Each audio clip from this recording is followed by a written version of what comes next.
Hey Grace, how are you doing? It's been a long time since we last spoke. I was just wondering if you were well. Dave? Yeah, it really has been a long time. I'm fine. I'm doing much better without you. So what do you want? You've got a lot of nerve talking to me after everything you did. It's already been months since you left, and you suddenly want to have a chat? Just to let you know, I'm not interested in catching up or making up with you. I just want to know how you've been recently, that's all. You don't have to be so defensive. You must be feeling lonely living by yourself in that house without me, right? You can't have completely forgotten about me already. Lonely? That's a great joke. I stopped feeling lonely 3 seconds after you walked out the door. Honestly, I felt more angry and sad, but it's already been months. I'm not sad about you anymore. I'm disappointed and still angry enough to not want to have anything to do with you, but otherwise, I'm doing really well. I'm grateful to our lawyers that our divorce went so smoothly and that it was all over so quickly. Thanks to that, I didn't have to meet you in court as often as I expected. Alright, I'm kind of shocked. I thought that you would still feel something for me. I mean, it's only been 6 months, you know? You can't have gotten over me that quickly, can you? I kind of feel like we've really grown apart. I feel like there's a massive distance between us now. We used to be husband and wife, and we were in love. And we lived together and ate dinner together. But look at us now, we're so far apart. Huh? What's your point, Dave? I told you that I'm not interested in talking to you. That includes getting nostalgic about how things used to be. And what do you expect? I don't know where you're living right now, but of course we're far apart, physically and emotionally. We are divorced, and we're never going to see each other ever again. We're complete strangers now. You're no different to any stranger I pass on the street. The difference between you and a stranger is that I would rather have a conversation with any random person rather than speak with you. Grace, don't be so cold. You don't have to be so harsh towards me. I used to be your husband. The key words are used to be. That was until you won the lottery and suddenly started acting like you were better than me. Yeah, it was a lot of money, but I don't understand how you could have changed so much in just a matter of hours. You threw me away on the day you won that lottery, and you're telling me that I'm being cold? I don't have anything to say, and I have no intention of being kind to an idiot like you. Trust me, I feel really bad for what I did. I know I've been an idiot. That's why I messaged you today. I did something terrible, but I wish you could just talk to me. I'm really sorry. I hurt your feelings. I thought about what I did since then, and I've reflected on my actions. I regret ever doing something so stupid and impulsive. And I should have been more rational. We were talking about the winnings, and shouldn't have reacted like that. No, I should have listened to what you said more carefully. You were being so reasonable about what to do with the money, and I wrecked our marriage because I was so selfish. I regret all of that and more. The fact that you're seeing that now means you're in this situation I predicted you'd end up in all those months ago, right? I hate to rub it in, but I told you so. I can't believe it took you so long to realize how wrong you were. I could see it coming from a mile away, but I guess you just had to experience it firsthand. I know I was stupid, and I'm sorry. I finally realized that you warned me that this would happen for my sake. I was too blinded by the money to understand that you're only thinking of me. I wish I could go back in time and change everything, but I can't. I was so stupid, and I regret it all. Yeah, you are so stupid and horrible too. I get that winning $3 million was a big deal. It's a lot of money, and it's not every day that such a large amount of money comes into hand. I think anyone would panic and get big ideas about how they want to spend their newfound fortune. I was pretty shocked too, and I won't lie. I thought about all the amazing things we could buy too. But the way you reacted was abnormal. Once you knew you had the winning ticket, nothing else mattered to you. You only cared about yourself and the money. I wasn't thinking straight. It was like in a dream state, and I couldn't help myself. All I suggested was that we should be sensible with how we spend the money, and save as much of it as possible for our future together. and keep some money aside in case we had children. I wasn't planning on taking anything from you, and I made no mention of spending it all by myself, but you just started raving, shouting at me that it was your money and that I wasn't allowed to touch a single cent, that it was for you to use the way you wanted to spend it. I never intended to take anything from you, but that's what you assumed, and suddenly, poof, like magic, you were gone, along with the money. You didn't even answer my messages until you sent me the divorce papers. And then you only replied that you would give me alimony if I signed the papers. We had been together for 3 years, but all that went down the drain when you got that money and turned into a completely different man. For weeks, I wondered what those 3 years were, as if they meant nothing to you. After I stopped being sad, I realized that I had already wasted 3 years, and that I shouldn't waste any more time trying to make sense of what you did. I know. I was completely at fault. But it was $3 million. Neither of us had even had a tenth of that amount in our banks at one time. You can imagine why I went so crazy, can't you? Yeah, it's a lot of money, but that doesn't excuse your behavior. You ranted at me that my parents might come and beg you for money because they're so poor, and that you couldn't trust anyone anymore. You were insulting me and my family with every word you said. Because you had all this money, you had this ridiculous idea that you were better than all of us. I never knew you could be so hurtful and obnoxious, and I was shocked that you could change so easily because of some money. Well, I didn't mean it. You know that, don't you? I regret everything I didn't say after that. I wish I could take it all back. Really? It sounded like you meant it at the time. Don't try and run away from what you did. It's way too late for you to start begging me for forgiveness. I couldn't care any less about how guilty you feel. Your feeling bad isn't going to change anything. Anyway, what do you want? Let's get this over with. What are you talking about? There's a reason why you messaged me today, isn't there? I know you didn't just message me so that you could apologize. No, I really was worried about you. I wanted to show you that I changed and felt bad about what I did.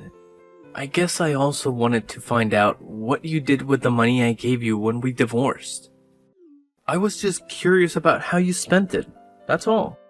Money? That's what you're interested in. You're talking about the lump sum of money you gave me, right?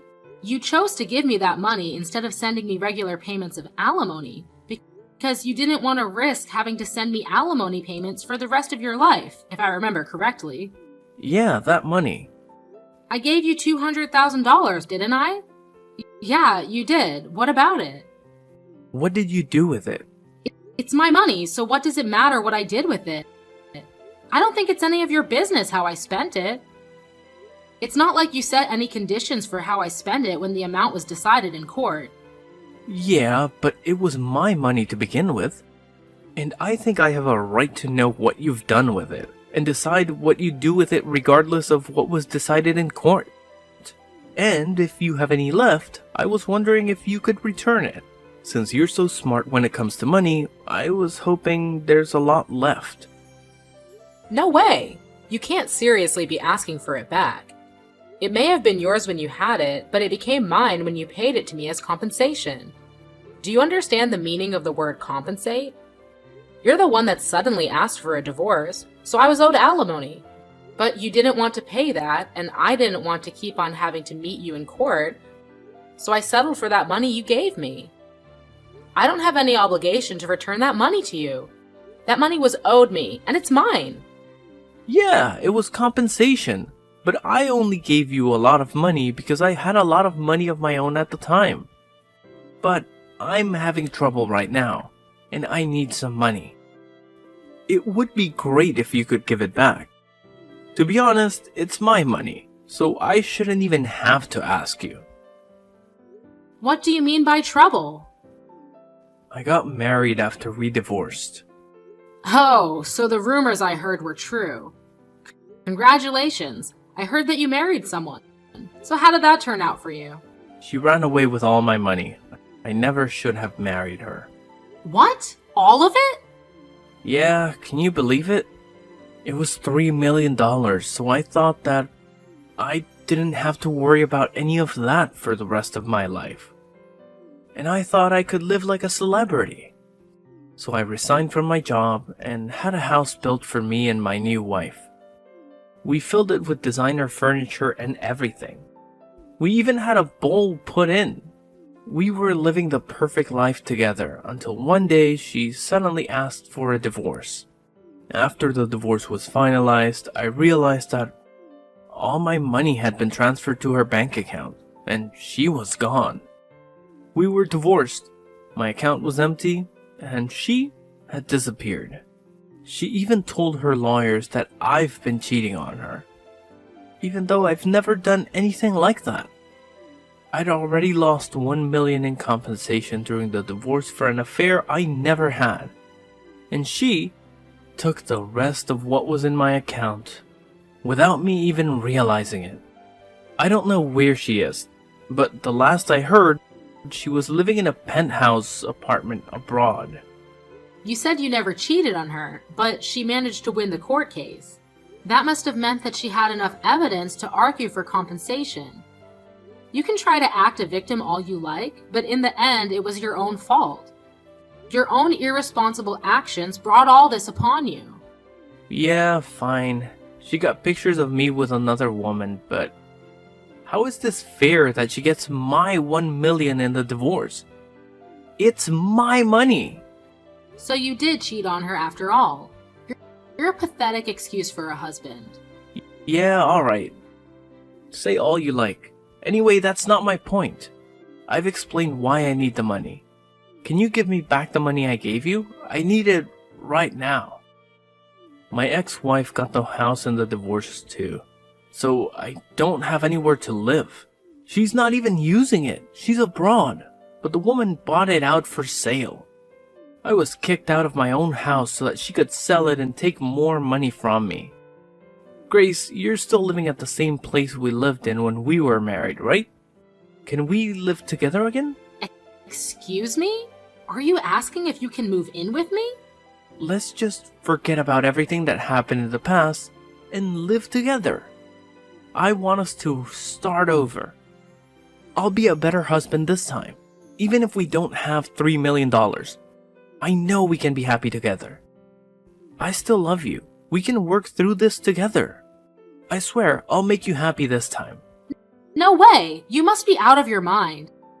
It's disgusting how you think that you can slither your way back into my life again. We are over, and we are never getting back together. Ever! The divorce was finalized, and I'm free of you. I don't have anything else to say to you. Plus, I've already moved out of that house and sold it. I'm living somewhere else. What? You moved out? Where are you living now? Are you still close by? I'm not giving you the details of where, but I'll tell you a little about it. Thanks to the compensation I got from you, I was able to buy some pretty reasonable shares. I had to be patient, but it went really well. I managed to earn a profit from it. You bought shares? I never knew that you knew how to do that kind of stuff. Why didn't you tell me when I had $3 million? We could have made an even bigger fortune. Don't be stupid, Dave. It was beginner's luck. And of course, I didn't put the entire $20,000 you gave me into buying shares. I invested a reasonable amount and got lucky. Once I made a decent profit, I backed out and put all the money I made into a savings account. Right now, I'm working full-time and using the money I saved up to live a little more luxuriously. I buy organic and I spend money on the things I love and enjoy. But I still have money saved for a rainy day. Thanks to that, I was able to get a penthouse apartment in a really lovely area. It's not filled with designer furniture, so it might not be as fancy as the place you had, but it's home. I realized early on that it was dangerous to impulse buy when you have so much money at your fingertips, so I try to only buy what I need or really want. I'm doing really well at work too, so everything is going perfectly. Smooth sailing. I was being serious when I said I was doing better without you. Honestly, I'm grateful that you won that lottery, and I'm glad you told me you wanted a divorce when you did. If you hadn't, I would have been stuck with you. You're living in a penthouse apartment too? You're kidding. I never imagined that you would end up being so successful. It's only been 6 months since we divorced. But that's my money you're standing on. You and my other exes, you're both living in luxury thanks to me. It's money we were owed. I didn't know what to say about that money she took from your account, except maybe that it was just karma coming around to bite you in the ass. By the way, how much money do you have saved right now? About $200? You can't be serious. You're turning 36 this year, aren't you? You don't have a place to live, you're unemployed, and you only have $200 saved? I would sympathize, but I know that it's all your own fault. What are you planning to do from now on? I was just kicked out of my own house last week. I haven't been able to find a job yet. I thought that I could sell the house, but my other ex got it in the divorce, so I don't have anything worth selling. I already failed one job interview, and I didn't know what else to do, so I decided to message you hoping that you could help me. What about your parents? Why don't you ask them to let you stay with them while you find a place of your own and a job? Some idiots in my parents' neighborhood found out that I won $3 million and started harassing my parents. Most of it was really childish, throwing toilet paper around, but they were getting death threats in the mail and stuff too. Some magazines are asking for interviews non-stop. My parents ended up moving away when they cut ties with me. I need your help, Grace. I don't have anyone else. You're the idiot, Dave. That's the main reason why I warned you about bragging about your win to everyone. Just because you won $3 million doesn't make you better than everyone else. I told you that you shouldn't get carried away, didn't I?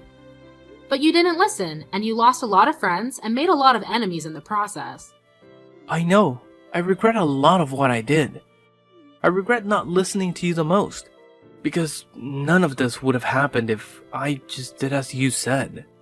That's why I want to get back together again. I need you to keep me in check. Sorry, Dave, but I'm not interested in being your babysitter. We're never getting back together. There's not even a 1% chance of it happening. Why not? I'm not asking you to be my babysitter. I want us to be husband and wife again. We didn't get divorced because we stopped loving each other. You still love me, don't you? We can get back together again. You must be joking. You're the only one that thinks we still have a chance. I don't know whether you actually still have any feelings for me, or if you're just saying all this because you want money. But either way, it doesn't change how I feel about you. The second you said you wanted a divorce, I hated you from the bottom of my heart. You chose your money over me. You made that really clear during the divorce. Now I'm indifferent. I couldn't care less about what happens to you. Don't say that. That hurts more than being told you hate me. Please, I'm begging you for help. Could you at least have some pity for me? I need your help. We used to be married, remember? We spent 3 years living in the same house. We can forget about everything and start new things together. No thanks. You're the one that asked for a divorce despite 3 years we spent together, so don't bring it up as a reason to get back together. Then could you at least lend me some money? That's all I ask for. You said you've got money saved up. You can spare some, can't you? You made that money because of the money I gave you. You owe me. Come on, I don't even have a place to live. I'm begging you, Grace. Help me out. I don't have anyone else to turn to. I don't have any obligation to help you. You won $3 million and you told me that you didn't trust me with your money, saying that I might waste all of it on shopping sprees. Only God knows where you got the idea that I would do that. You said you wanted to spend it how you liked and demanded I sign the divorce papers. And you left, taking all of your money with you. Well, I'm telling you now that I'm free to spend the money that I have however I like, including the money I got as compensation. I don't have a single cent to give you. Then what am I supposed to do? The reason why you have so much money right now is because of the money I gave you. Don't you feel any gratitude towards me? You could at least give me something as a thanks. It's not fair that you're living in a penthouse apartment and have money saved. And still have a job. I don't have anything. How can I accept that? Why should I care whether you accept it or not? You were living in a house filled with designer items and lived the celebrity life for a few months, didn't you? I hear that your new wife was quite beautiful, too. You didn't have to work and spent your days relaxing, sleeping, and eating, I guess. Do you remember what you told me when you left me? You said that you were rich and that you deserved better than a boring old woman like me. Even though we're the same age. Even though you would be just as boring without that money. You said that you were going to find someone younger and prettier. Someone that would suit your newfound fortune. Did you think I would forget that you said that? I don't remember saying anything like that at all. But I am sorry, I really am. I wasn't myself then. I didn't think that at all. I've never thought anything like that. You didn't think I was being serious, did you? Ever since we got divorced, I've been thinking about you. I just want to get back together. I realized after spending a few months living with my other wife that the only one for me was you. I need you, Grace. Really? Do you need me? Thanks, I'm so flattered. Is that all you have to say? I'm begging you here. Just listen to what I have to say, please. Can't you be a little interested just for a minute? I just need $1,000, that's all. I won't ask you for any more than that.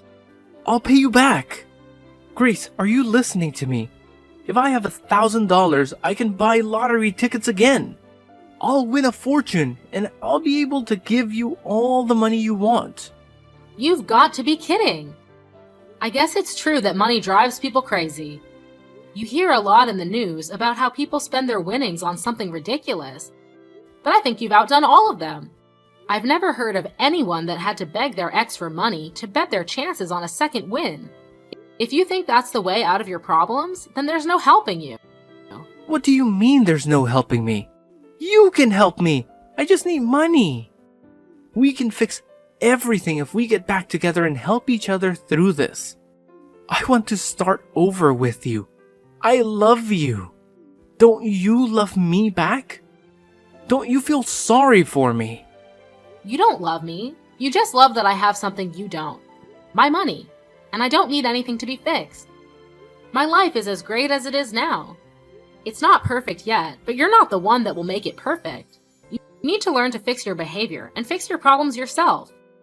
Don't bother me anymore. I do love you. I only have you. Give me back my money. It's not yours. I made this money because of the decisions I made. You lost yours because of the decisions you didn't think through. Don't ever message or call me ever again. You asshole. Let me give you the same parting gift you gave me. I deserve better than a boring old man like you.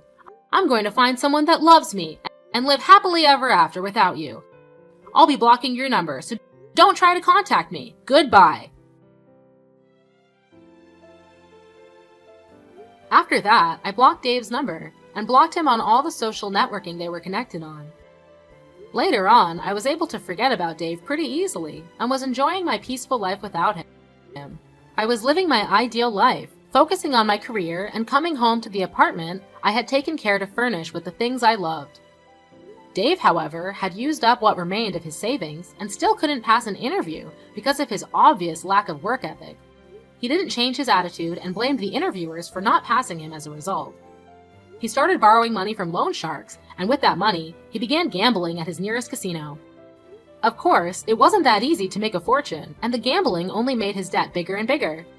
He was digging his own grave, but he still didn't change his attitude after realizing how big his debt had gotten. He became desperate, but instead of trying for another job interview, he tried to steal money from a convenience store and was caught by the police. I found out about Dave's arrest on the morning news, but was too indifferent to care. I only remarked that money really does drive people crazy, and went on about my day as I usually would. All in all, Dave was just another stranger to me now. Screw him!